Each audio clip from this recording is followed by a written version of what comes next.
ఈ రేవంత్ రెడ్డి వచ్చాక 8 నెలల నుంచి మమ్మల్ని చిత్ర హింసలు పెట్టి మమ్మల్ని ఓట్లేసి వాడిని గెలిపించినందుకు ఆ లంగాగాడు ఆ బాడకావుగాడు మమ్మల్ని ఈ గట్టి పట్టించిండు. ప్రభుత్వం అంటే మేము మంచిగా అన్న అన్న అంటే అన్నలు అందరూ బాగా చేస్తారు అనుకున్నావు, కానీ ఇంత మోసపోతుంది అనుకోలేదు. ఈ మంత్రుల మీద ఇప్పుడు ఈ మంత్రులే ఈ చిన్న చిన్న పిల్లలు వేసుకొని ఈ పాములలో తేళ్లలో కరెంటు లేక ఈ మామూలు సోలార్ చిన్న చిన్న 500 ఇస్తే ఒక సోలార్ లైట్ వెలిగేది వస్తుంది. ఆ లైట్లు పెట్టుకొని చీకట్లో ఉంటున్నావయ్యా. 4-5 పాము గరిచింది నన్ను, 4-5 పాము గరిచింది. నన్ను అయితే కుక్క కూడా గరిచి తేలు గరిస్తే ఇగో సూది లేపించుకుంటాను.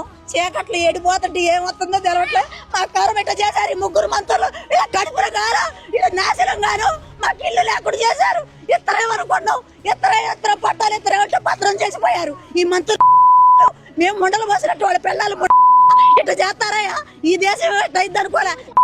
మాకు చేతి గుర్తు కొట్టేస్తే ఎంత చారటి చెక్కేస్తారో ఇల్లు కట్టేస్తారో అన్న ఆలోచనతో మేము ఇట్లా చేసినాం. కానీ ఇంత ఘోరం ప్రభుత్వం. నా పిల్లగాడైతే నిన్న నా ఇల్లు గొరగొట్టకడే మా నాయనమ్మ చచ్చిపోతే ఆడుతున్నా మనవడు, నా మనవడు ఆడుతున్నా నా ఇల్లు గోల కొట్టారయ్యా. ఇల్లు ఇస్తారు, ఇళ్ళ చోటు అంటే ఇల్లు ఇచ్చారు. వాళ్ళు ఇస్తే ఇళ్ళ చోటు వాళ్ళు ఇస్తే మాకు ఇల్లు ఏడెత్తడేమో అనుకోని వీళ్ళందరికి 3 మంత్రులు పోటీలు పడి కాంగ్రెస్ లో ఉంటే ఓట్లు వేస్తే మాకు ఇల్లు ఇస్తారని అనుకున్నాం. కానీ మాకు గొంతులు కోస్తారు అనుకోలేదయ్యా. మేము మాకు మంచి నీళ్ళు కూడా లేకుండా ఒక్కసారి కూడా అలా మేము పోతే కొత్త గొడవలో మీటింగ్ పెడితే ఏడు నుంచి పత్రికలు మేము రాసుకున్న కాగితాలు తీసుకుపోయాను. ఆడ తీసుకున్నారు, సొంతం చేస్తామన్నారు. వైరాలో పెడితే ఆడిగిపోయారు. కొత్త గొడవ కొండపల్లిలో పెడితే ఆడిగిపోయారు. ఆడ కూడా సొంతం చేతమంటారు, కాగితాలు తీసి చెత్తపుట్టలు వేస్తున్నారు. మరి మొన్న ఈ మధ్యన తుమ్మలరావు మీటింగ్ పెడితే ఆడిగిపోతే దొడ్డి పెద్ద దారి వచ్చి మమ్మల్ని చూసి దొడ్డి దారి తారి పక్కకు పోయిడు. బయటికి వెళ్ళి ఇంకా రావట్లేదు అంటే ఆడుండి మీకు మంత్రి పారిపోయాడు అని చెప్పారు.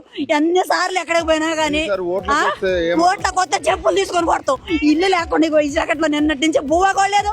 వాళ్ళకైతే పోలీసులకే బాక్సులు పంపిస్తున్నారు, వాటర్ పంపిస్తున్నారు. నీళ్ళు లేక అల్లాడుతాను. మంచినీళ్ళ బోర్లు కూడా పీకి పారదెంగారయ్యా. మా గతులు ఎట్లా చేశారు మా పిల్లల్ని పెట్టుకొని అరిగోసలు పడతాను. మేము ఏందయ్యా మా కరము, మమ్మల్ని ఎట్లా చేస్తారయ్యా ఈ ప్రభుత్వాలు ఏం చేస్తారు. ఇప్పుడు పోయి అల్లం ఉండమంటే బొచ్చలన్నీ అల్లకేసుకొని పోతే మీరు బొచ్చలు ఎడక తేవద్దని నా కొడుకుని ఆటో ఆడబెట్టి ఆఫ్ చేశారంట అయ్యా. నిన్నటి నుంచి బొచ్చలు చదువుకుందామంటే ఈ గోల కొడతారు ఆ టెన్షన్ నాకు జ్వరం వచ్చింది. నా కొడుకు అంత ఆడుతాడు, నాకు ఇల్లు లేదమ్మా. నాకు 2 కొడుకులు అయితే ఒక కొడుకు ఒక కొంట ఉంటే అలా ఇల్లు కట్టి ఎడకొచ్చి ఆ కొడుకు సంపాదించుదాం. నా కొడుకు ఏదో ఉడుకో ఒకడికి అనుకున్నా. ఎంత ఘోరం చేస్తుంది ఈ ప్రభుత్వం అనుకోలేదు. నిన్నటి నుంచి మాకు మంచినీళ్ళు లేవు. పొద్దున పోయి పోలీసు వాళ్ళు అన్నామా వాళ్ళు టిఫిన్లు చేస్తుంటే అడుక్కున్నా కానీ పెట్టలేదయ్యా. అడుక్కున్నా కానీ టిఫిన్ పెట్టలేదయ్యా పోలీసు వాళ్ళు. మా కడుపులో అన్నం లేదు, నీళ్ళు లేవు. మా పిల్లగాళ్ళు ఏరే ఊరు బడికి తోలుతుంటే వాళ్ళు వచ్చి మాకు అది పెట్టారయ్యా. ఏంటంటే పులిహారం ప్యాకెట్ తెచ్చి రాత్రి. ఎంత ఘోరం ప్రభుత్వం. అదే వాడికి ఏంది అలా పోతే మా కోసం పువ్వన్న పంపిడా పువ్వన్న పంపిస్తారు కదా తెలవనుడు తెలిసే ఎలా నివసించాలని ఇట్లా చేశారు ఈ ప్రభుత్వాలు. ఖమ్మం జిల్లాలో 3 మంత్రులు దోసుకొని మమ్మల్ని చంపుతుండ్రయ్యా. మా కర్మ ఎవరు ఆలకిస్తారయ్యా.